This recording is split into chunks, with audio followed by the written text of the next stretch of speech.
Hi, lovely booktubers. I'm Debs. Welcome or welcome back to my channel, Reni Reads Stuff. This is the Book Shack. I'm in it. It's Sunday, and so it's time to do my weekly reading wrap up. Now, my weekly reading wrap up is a bit of a mess this week. In fact, this week's been a bit of a mess. On Thursday, I broke down on the motorway and had to be towed home for the fourth time since October last year. Really, I'm getting quite bored with it now. Standing on the hard shoulder, waiting for the RAC rescue um, in the dark and the rain with the traffic hurtling past. It's just not funny anymore. But what really annoyed me, I had timed my audiobook to last me the whole journey. Now I was an hour and a half short.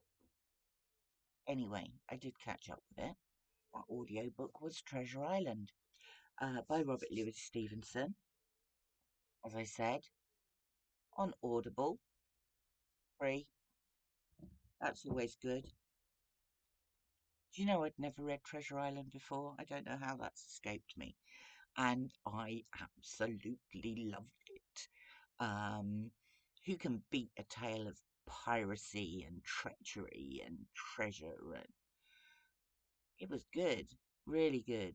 I love Jim. Jim's great. Um, the Doctor and Lord, whatever he's called, Trelawney. Um, Long John Silver sort of liked him really, even though he was a rogue. But I loved the adventure of it, and I think I listened to it because I was overly excited about the Spring into Adventure challenge, um, which is happening this month. I shall put the details down below. Um, yeah, so I'm looking forward to that.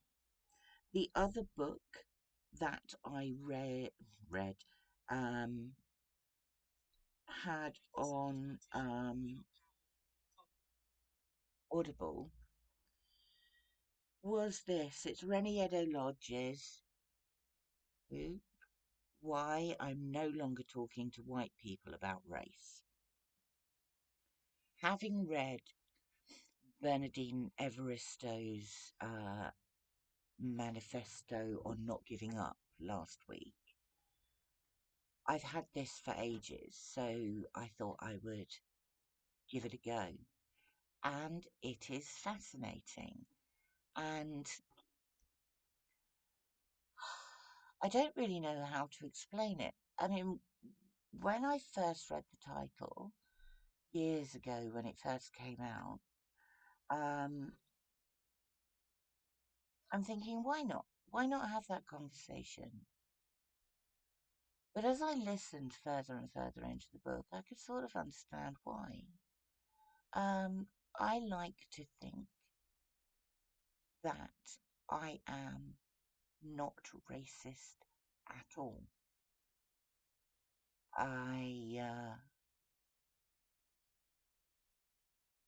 I learned some things from this book, and I do have to accept that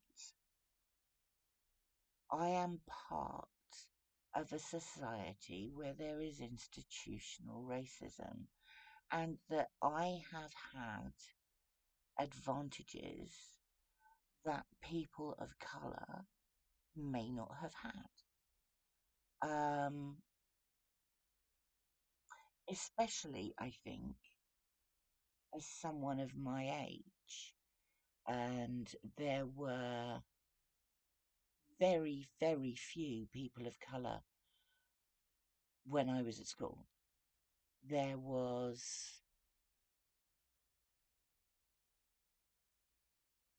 one girl at my senior school.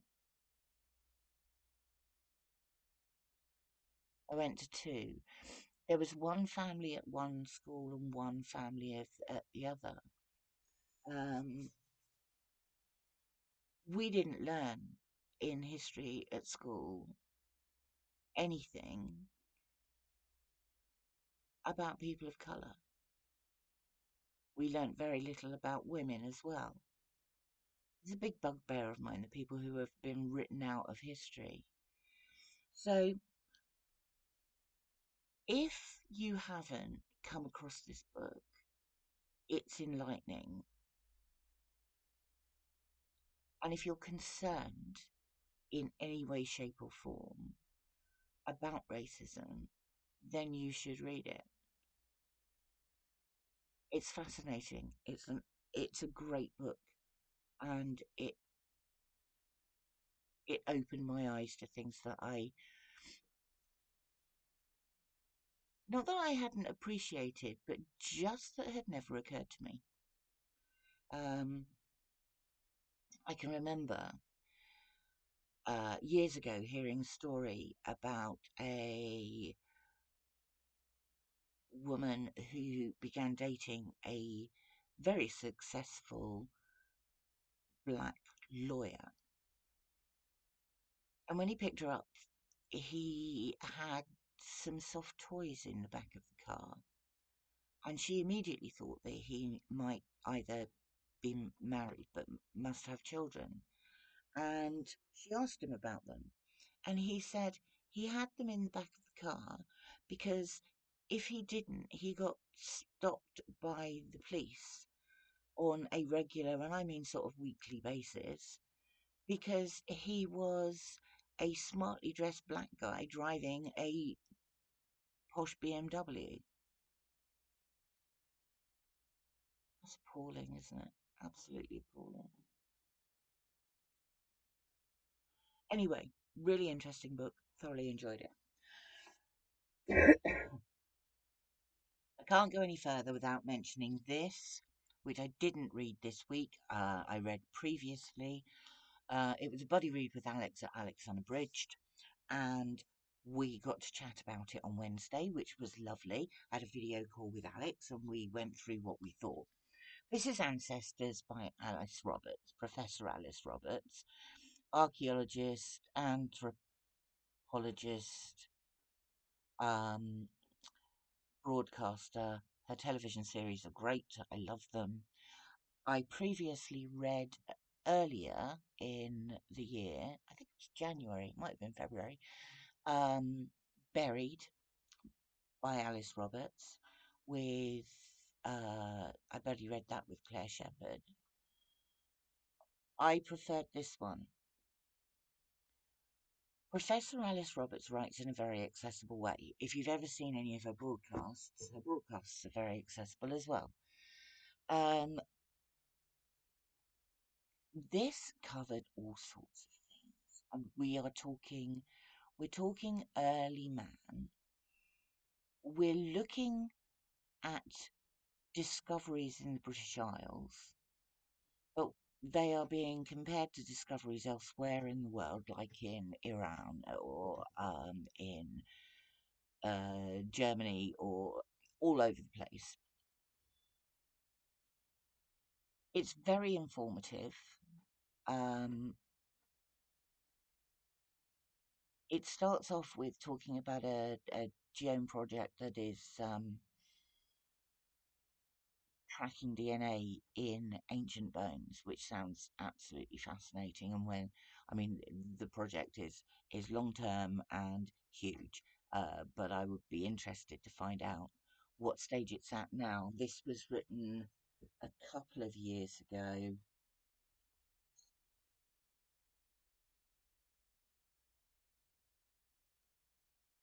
2021.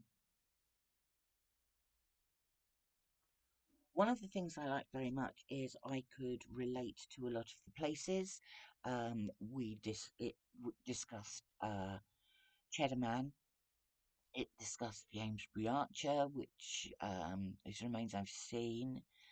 I have been to Cheddar Gorge. It discussed Creswell Crags, where I went actually a few weeks ago, hoping to see some prehistoric cave art. only to find that there were 9 species of endangered bat hibernating in the cave. So we went and had a look at another cave instead. But I'll certainly go back to see the cave art.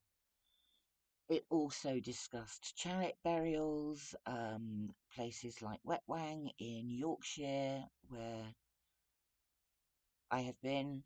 So I know a lot of these places, and that's nice. I like that. What I didn't expect from it was the social commentary. Things like gender, colour, and disability were also discussed in here. And Alice Roberts quite rightly was saying, just because you find a bow, arrow shafts, a sword and a shield in a grave doesn't necessarily make that person a man. If you find a mirror in a grave, it's not necessarily going to be the bones of a woman. And she was discussing gender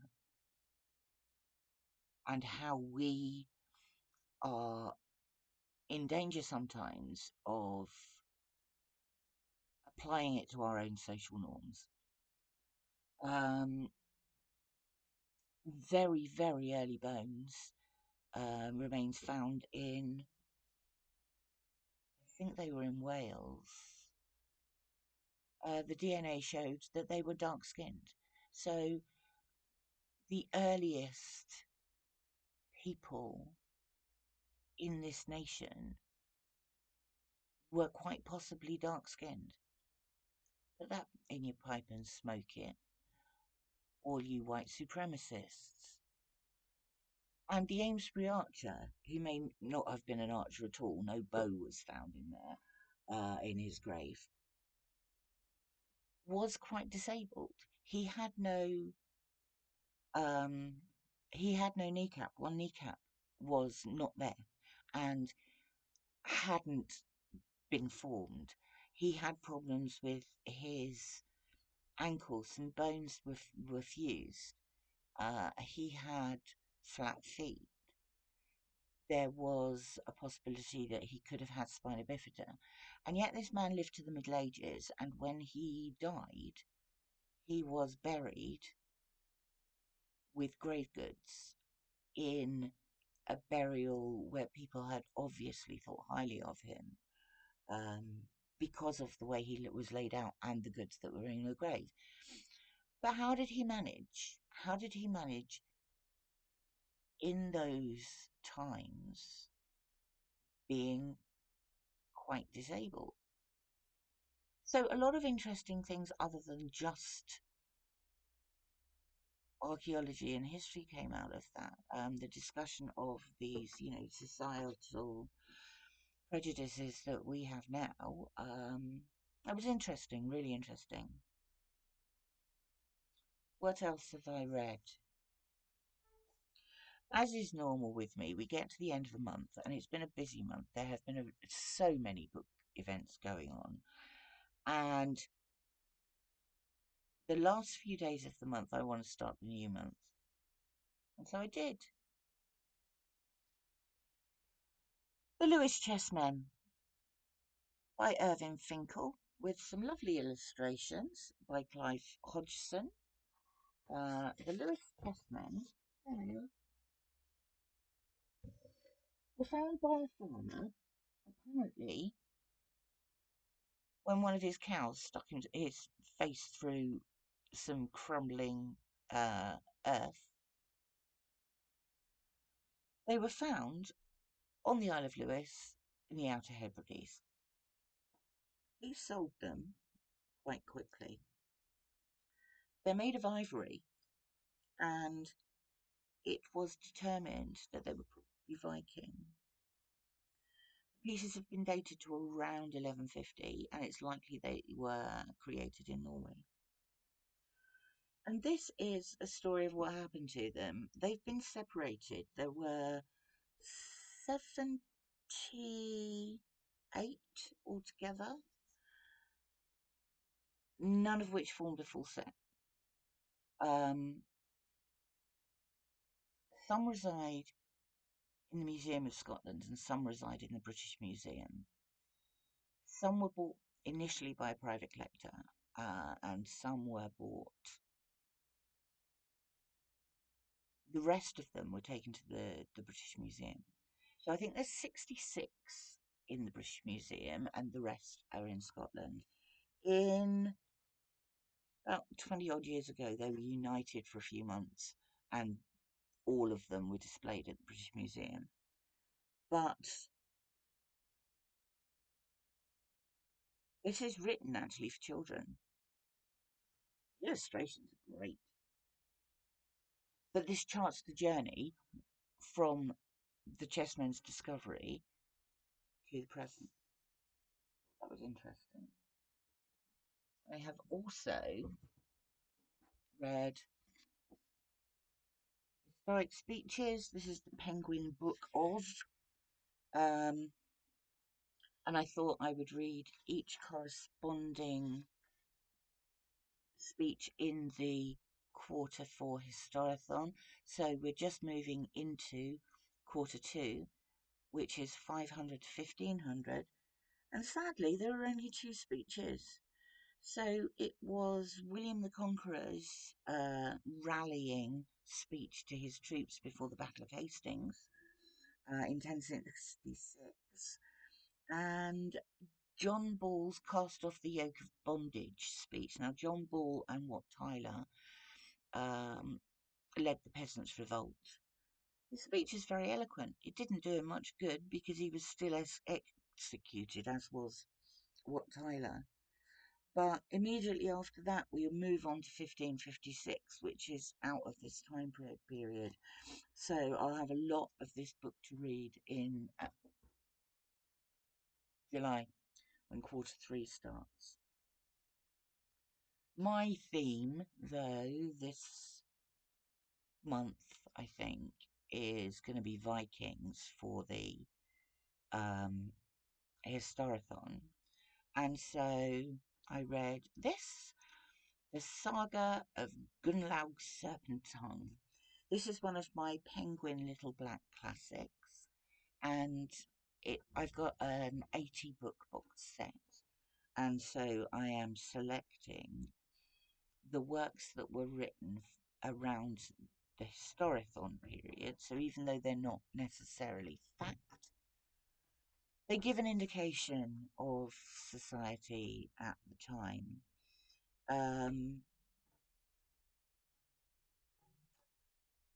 I like sagas. I really like the Icelandic sagas. And Gunnlaug Serpent fell in love with a woman called Helga the Fair and arranged with her father that marriage would take place in 3 years. Then he went off a-wandering. He went to England. He went to Scotland. He went all over the place. And he was delayed returning to Iceland because he was helping elsewhere. In the meantime, now I don't know how to pronounce this. I think it's Hrafn. Hrafn.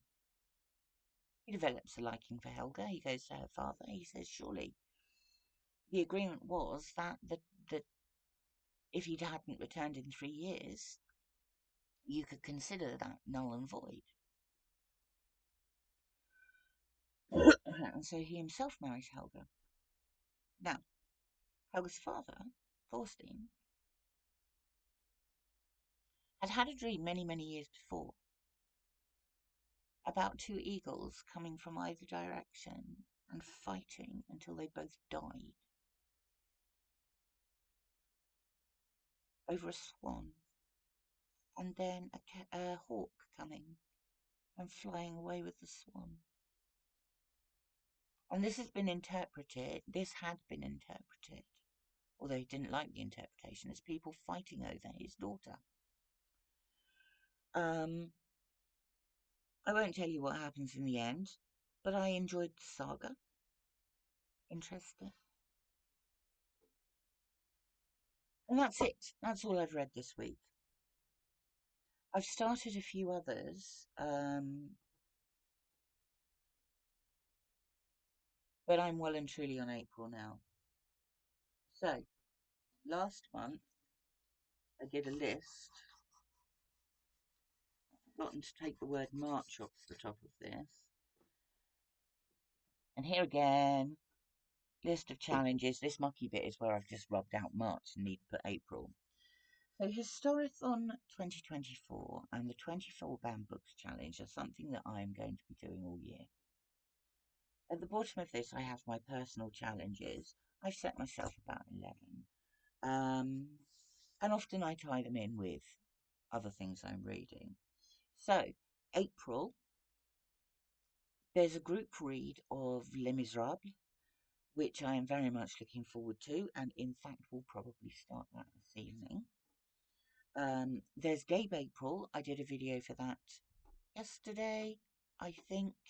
We're reading The House of Seven Gables by Nathaniel Hawthorne in the first 2 weeks, Hedda Gabler in the second week, and Ellen Montgomery's Anne of Green Gables in the fourth week. So Hedda Gabler by Ibsen is the third week, because Nathaniel Hawthorne is lasting for 2. No Place Like Rome continues. Spring into Adventure is another one for this month. Well, there's a group read of Rider Haggard's She, which I haven't read for years, and I'm really looking forward to reading that again. And then there's People April, which is Roz at Scally-Daddling about the books, and Elisabeth at Bookings Books. And that's about reading diaries or memoirs or anything about people, biographies, autobiographies. And there's a fair few that I can tie in with other things. So that's my plans for the beginning of April. Now this week you may see, well, you will see a fair few videos from me because I have been trying to catch up with my tags. So I've already recorded some that will go up hopefully Tuesday, Wednesday, Thursday, if I've done the scheduling correctly. And then there's something else I wanted to do. I might do a wrap up of the first quarter of Historathon, but that could take a while. Anyway, that's me for this week. I'm heading off to read some more. I hope you have had a lovely week, and I hope you've had a lovely Easter weekend. The weather hasn't been too bad here. Don't know what it's going to be like tomorrow. Let me know what you're reading. Let me know what your plans for April are. If you're taking part in any of these books, I would really love to hear from you. Thank you for watching. Please like and subscribe if you'd like to. And I shall see you again tomorrow with a video that I made yesterday, which is strange. Anyway, enjoy the rest of the weekend. Bye for now.